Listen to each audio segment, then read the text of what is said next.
Coming up on Around Town, a trip out to the Erie Canal provides a great learning opportunity. Low bridge, everybody down. Not a lesson in local history, but somewhat of a mystery. Where are my bees?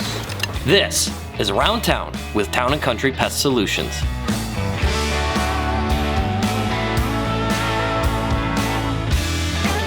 We are out today at the beautiful Erie Canal in Brockport, New York for another honeybee extraction I hear. Caleb, how are we doing? Doing good.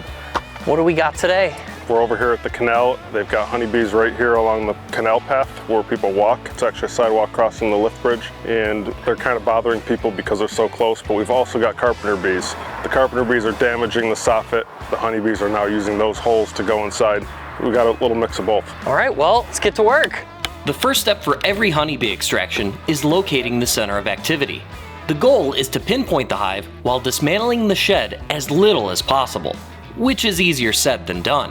What do you see? Nothing. Hold on, nothing so far. Where are my bees? To help speed up the process, Caleb breaks out a very useful gadget. So this is a heat sensor. This would tell you where it's the hottest point, and since they make 100-degree temperatures on their own, it should stand out amongst everything else. We've got everything opened up. Caleb, from the sounds of it though, we came across something pretty unique. What do we got?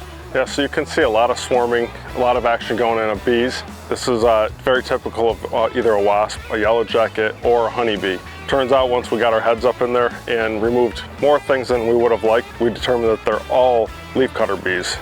See how they actually just brought the leaves into it and they're packing it? Pollen, eggs, leaves. Yeah.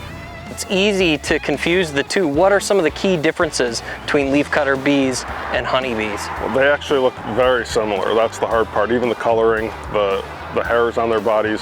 One of the biggest takeaways that we can recognize right away is just where they carry their pollen. They carry their pollen on their bellies, where honeybees do it on their legs. Now what's unusual is leafcutter bees are solitary bees.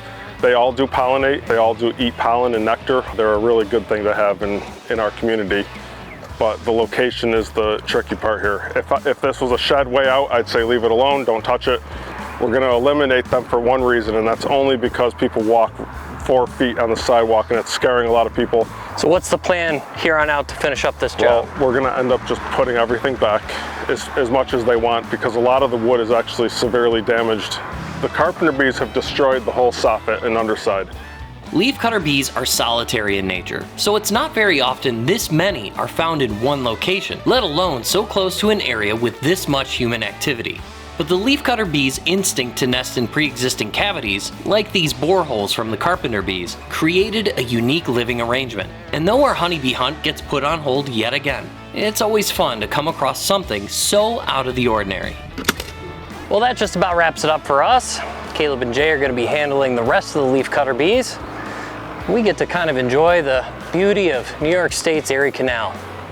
Anyway, I'm Matt Miller. We'll catch you at the next job.